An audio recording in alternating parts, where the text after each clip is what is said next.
عزیزم. Tajikistan. The flag of Tajikistan. Beautiful. Can we go in there?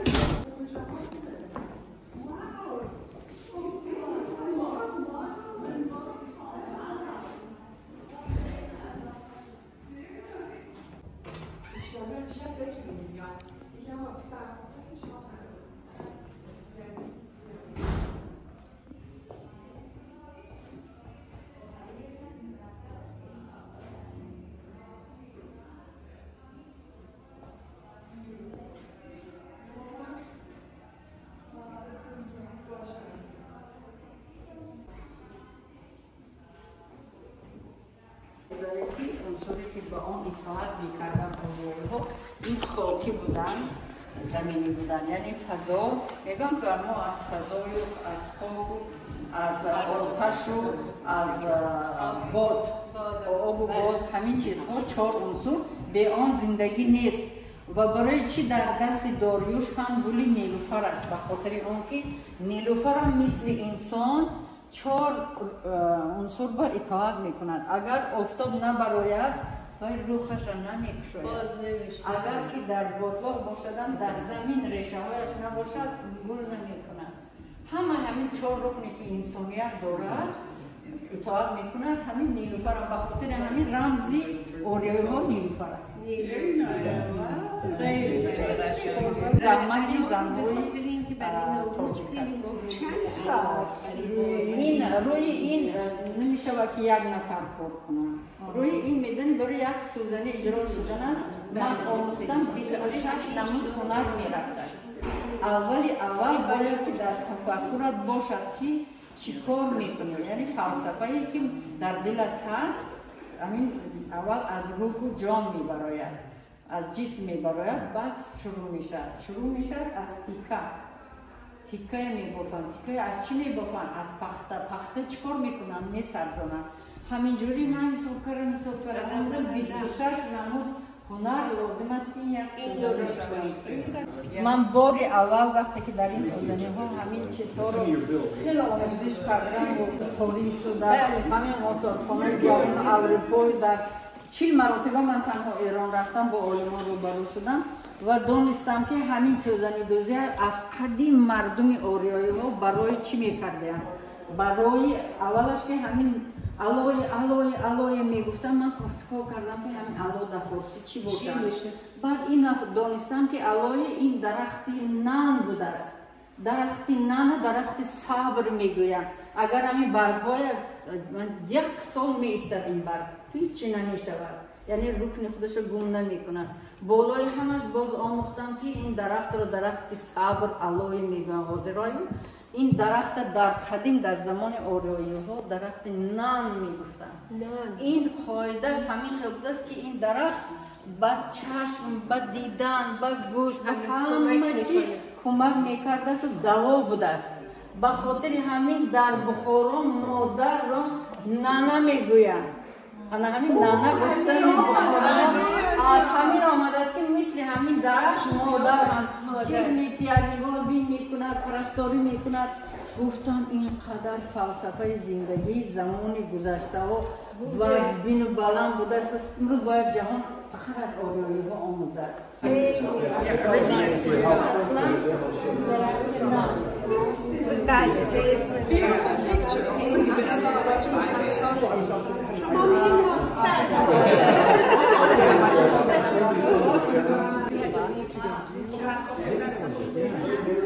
It's funny that this year is earlier.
یک چیزی نادری من همین در همین جا فراموش شما گذاشتن که شما دیده توانید زحمتی آلنجان است.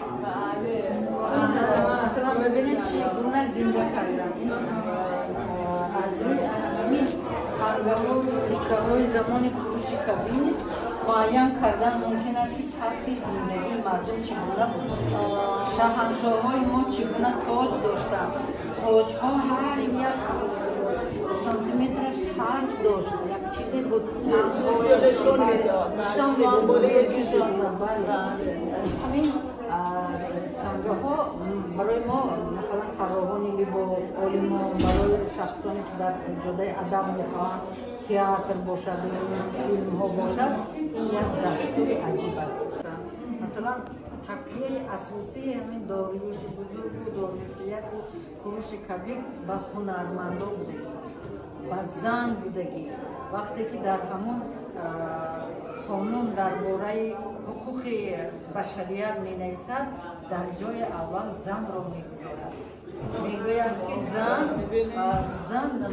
زن نفری هست که به یک دستش گهواره به یک دستش سیاره میجوید. این آمده است از زمان کوروش این کار، یعنی باور به قدرت ما، به قوت ما، یعنی به بزرگی ما. و برای همین هم جهان این اعلامیه کوروش کبیر را قبول کرده است. جهان ما قبول کرده است. هست این چیز. من گمان میکنم که همین میراث ما باید احترام کنیم، احتیاط کنیم. باید این چیزهایی که مثلا این شخص ساخته است در تاریخ فارسی گویان، در تاریخ آریان نژادها یک صحیفه کیلویی، یک صحیفه ناتکرار است. چون جوانای ما باید این چیز آموزند. یک کمی نزدیکتر همه جمع بشویم و همدیگر نوروز شادباش میگوییم. دوستان عزیز، میهمانان گرامی، هموطنان عزیز، من بسیار دوست ندارم بگویم همزبانان، چون اگر همزبان باشد پس اون دو شخص دیگر است که با یک زبان صحبت میکنند. اما من همیشه میگم هموطنان عزیز و همه شما نوروز مبارک باشد. ما آرزو میکنیم که امسال پیش از همه هر یک شخص صاحب صلح باشد، صلح روانی، صلح فردی و صلح در دنیا و جمعیتی که ما در آن زندگی میکنیم. ما بسیار شاد هستیم که با تشبس اکای عالم معروفی، عالم معروفی ما اینجا سرجم می شدیم و علاقه چند سال است که مثل یک عادت، مثل یک رسم ما اینجا میاییم و نوروز رو تجلیل میکنیم. علاقه یک عنعنه شده است، یک عنعنه نوروزی. و در این چهاربینی شما مشاهده کردید که ما محصول هنرمندان تاجیک را با رهبری معلمه دانشمند مکرمه قیوم و به نمایش گذاشتیم. همچون نه تنها نمونه هنر مردم تاجیک بلکه نمونه از فرهنگ و تاریخ مردم فارس و تاجیک که در یک گوشه آن در تاجیکستان هزار ساله ها هست که با زخم سوزن با نیروی دستان خود آنها نگاه می‌دارند. و من با کمال احترام سخن را به بزرگا بدهم و نوروز مبارکباد بگویم. محمد استاد عزیز سخن از شما. نوروز مبارک. سال نو زودرس رو به همتون تبریک میگم. نوروز باستانی و 2500 سال سابقه واقعا ریشه ما تو همون نوروز بود، توی زبانمون، توی کالچرمون، توی فرهنگ، مدنیت از دیوزه و واقعا مکرم خانم میگودن که ما باید در آینده باید با فرهنگمون با دیگران صحبت کنیم، با کشورهای دیگه لازم نیست با اسلحه باشه، با فرهنگمون باید صحبت کنیم. با واقعا چه خوب فرهنگ بی اندازه خوبی داریم، فوق‌العاده طولانی، فوق‌العاده با افتخار و خیلی خوشحالیم که واقعا لطف ایشون اینجا رو ترتیب دادن و همه رو جمع میکنن، همه همزبانان، همه کشوری‌های عزیز، پارس بزرگ، ایران بزرگ، واقعا بیش از ایران محدوده، ایران بزرگ همه رو برگردیم هم دیگه و واقعا خیلی متشکرم از کاری که شما کردید، دستتون در نکنه.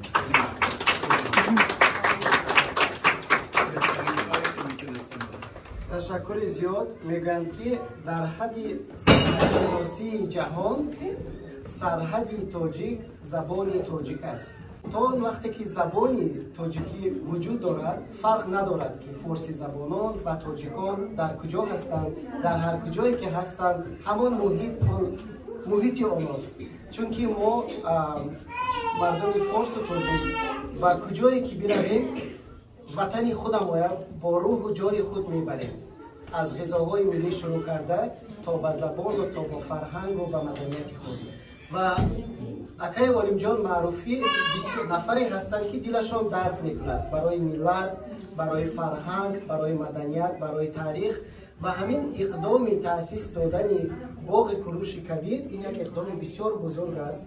چون که سال گذشته یا اینکه بروقتر بود ما یک سفر کاری داشتیم با آقای ولیم جان معروفی و ما آن بررسی کردیم که در امریکا باغ‌های گوناگون است، لگو پارک و دیسنی لند و باغ‌های گوناگون. چرا ما اینقدر دلمان وقتی به فرهنگمان میسوزد یک باغ و یک مرکز خودمان را نداشته باشیم؟ و ببینید که طبعا گفتم آرزوها را خدا میپذیرد و همین آرزو عملی شد و ما در که یک قدم یک برنامه صحیفه اول افتتاحی مرکز کوروش کبیر هستیم و آقای ولیم جان والا اکنون شما که صاحب خانه هستید سخن به شما.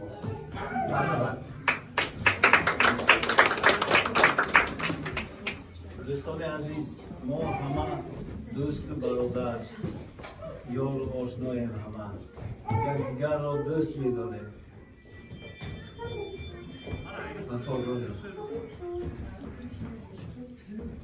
سوی ملت سالی کار کردید برای ملت خود، پرچم ملت خود شادمان باغ کوروش این باغ ما است. باغ کوروش باغ همه ما است. ما باید این باغ کوروش را با هم آباد کنیم. فرزندای ما بابای خود را شناسد. ما می‌خواستیم که اینجا خانه هر یکی ما باشد. در اینجا قدم رنجیده کرده که هر یک شخص، هر یک آدم از اینجا بسیار ممنون، دلخوش شده بیاید.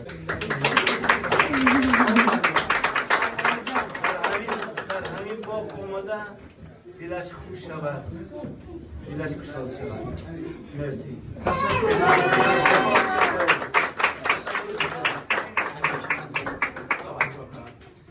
درود به همه شما. من سیاوش مستجابی هستم.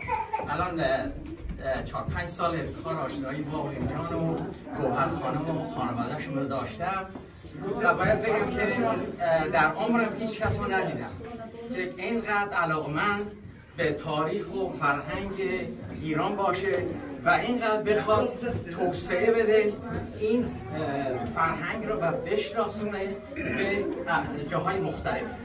و ایشون زمانی که اینجا رو خریدن، خب اینجا این خونه واقعا خونه خرابه بود، این پشت مقداری علف و خس و خاشاک بود.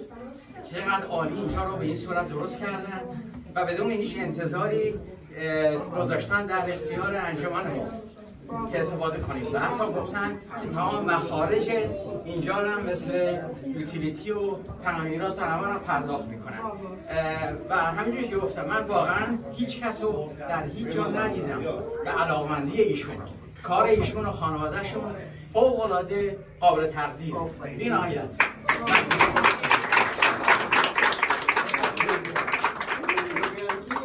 شنیدن کی بود مانند دیدن و تاریخ را ما عادتا میشنویم و از کتاب ها میخونیم. هر کس موافق به درک خود اونا در ذهنش تصور میکنه. اما چی خوش است وقتی که ما هنرمندایی داریم که اونا در شکل یک آثار و ما نشان میدهد و همچنین فلسفه زندگی مردمان مخصوصا فارس را توسط سوزن و در نقش ها اونا به آینده ها یا به میراث میماند یا به حاضرین میفهمونند. خب معلمه عزیز طراحی لباس هستند و مخصوصا سبک کاری اونا از آن فرق میکنند که اونا بیشتر به لباس های زمانوی میل ندارند و بیشتر به تاریخ، یعنی یک تحقیقات ها میگذارند، پژوهش ها میگذارند و لباس های تاریخی مردم فارس رو میخواهند احیا کنند و شما در این نمایش دیدید که لباس های دوران کوروش کبیر و دوره های سامانیان و دوره های خیلی قدیمه که ما شاید حتی تصورش رو ممکن نداشته باشیم اونا رو احیا میکنند. و معلمه عزیز مرحمت میخواستم که در این جشن چند سخن شما بگویید. مهر و محبت من نثار شما باشد. من هر چیز نسبت ریشه هایم فارسی گویا دارم، با سوزن و با قلم افشا کردم. 30 سال است که در همین جاده رنج میکشم تا اینکه مردم جهان بدانند که فارسی ها کی هستند، فارسی ها کی هستند. من آرزو دارم که در همین جا روزی میگوید که در یک جا موسیقی هست، در یک جا نقاشی هست، در اینجا خطاطی هست، سوزنی دوزی هست، در اینجا همه رکنهای فارسی زبانان از نو زنده می شود. ما بزرگیم فارسی زبانان. دانسته مانید که اون فرهنگی که ما داریم در مثلا اروپا ببینید 4 بزرگ ما رو در جای اختم و نمایان گذاشتم. ما عمر خیام داریم، ما جوادی بلخی داریم، ما سعدی شیرازی، حافظ شیرازی داریم و کوشش‌های زیاد هست در همین مسئله تا تخت جمشید زنده کنیم. تخت جمشید رو نمونهش رو اینجا بسازیم. اینجا میشود ساخت. بله، اینجا میخواهیم که آینده وقتی که باز با هم میاییم و آغوش باز میکنیم همین کوروش کبیر با همون اعلامیه‌اش ما رو پیشواز گیرد و همین خدرش را گفتنی هستم که بزرگی خود را باز یک بار دیگر این ملت، این فلسفه، این فرهنگ، هر چیزی که دارد همون را احتیاط کند. برای ما علاوه کردن لازم نیست، همه رو برای ما میراث گذاشتن، ما تنها اون را حفظ کردن مونده. فرهنگ ما بزرگ است و قدرش باید برسیم. آن چیزی که من برای شما نمایش دادم، باور کنید 36 دولت جهان را گشته است، تحقیق کرده است و 39 شو جایزه جهان را آوردن. وقتی از من میپرسن که تو کی هستی، میگم من فارس. پیش از آنکه سخن رو به شما میدهم و هر کسی که صاحب این گل میشود میتونه یک تمنیات نوروزی بگوید. همین رو گفتن میخواستم که البته وقتی که خانه هست آرزوی هوس هم میشود. اگر خانه نباشه در کجا آرزو هوس جهاز میمونید و جیوان میمونید و دیگو طبقتون میمونید و طبقهای زیبایتون میمونید و این مرکز که هست فکر میکنم که با این حدود کلانی که دارد میتواند که در یک جای یک مجسمه های مثلا تاریخی و اون که حمام و مهمانخانه و اون آرزو و هوس ما کنیم. مهم میگن که جای داشتن است، جایی که هست دیگر همه چی میشود. و تشکر برای فراهم آوردن این گونه امکانات و همچنین میگن که در پسی هر یک مردی بزرگ یک زنی محتشم و بزرگ است، چون که این امکانیت میدهد که مردها امکان داشته باشند که پیش شوند و من با خانم گوهر میخواستم سخن دهم که مهمانان را خوش آمدید بگوید و بعد این گل را به میان شما هوا میدهم و میتوانید هر کس صحبت میکند و بعد هر کسی میخواهد گل را بگوید. برآمد باد صبح و گوی نوروز با کامی بستان روزی پیروز مبارک باد این سال و همه سال همایون بادد این روز و همه روز نوروزتان مبارک. با درود و احترام به همه عزیزانی که این جمع هستم، خیلی خوشحالم به شخصه که تونستم امروز شرکت کنم در این جمع صمیمی. بی تردید بنی آدم اعضای یک گوهرند که در آفرینش زیز یک گوهرند.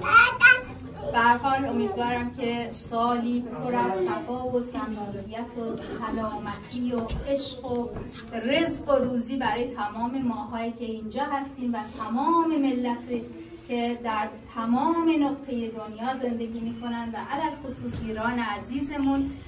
امیدوارم روزی باشه که همه دنیا دست در دست هم صلح و عشق و دوستی رو جشن بگیریم. نوروزتون خجسته. بار دیگر نوروز مبارک و فضای آزاد رو باز ادامه میدیم. مرحمت خودتون رو آزاد احساس کنید، صحبت کنید، از این امکانیات خوب استفاده کنید.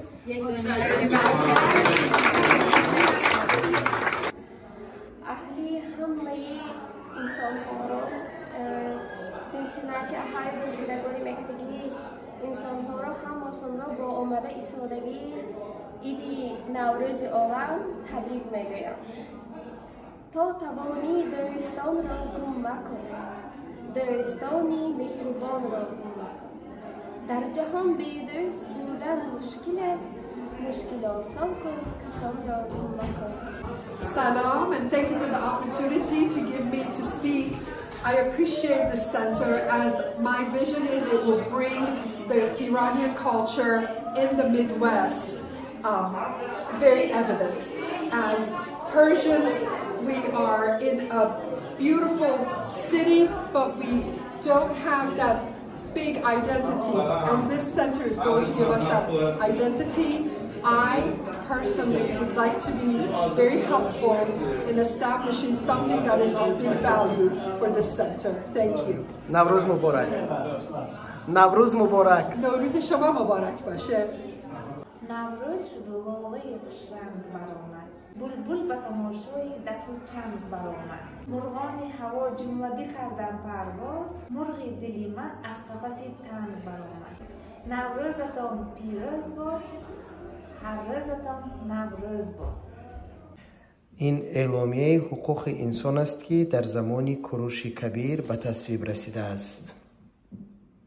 اعلامیه حقوق انسان با خط میخی نوشته شده بود درباره برابر حقوق انسان‌ها در جهان. بله، و در این اعلامیه کوروش کبیر گفته بود که هر یک انسان نابسته از دین، فرهنگ و ملت و نژاد همه در دولت او برابرند.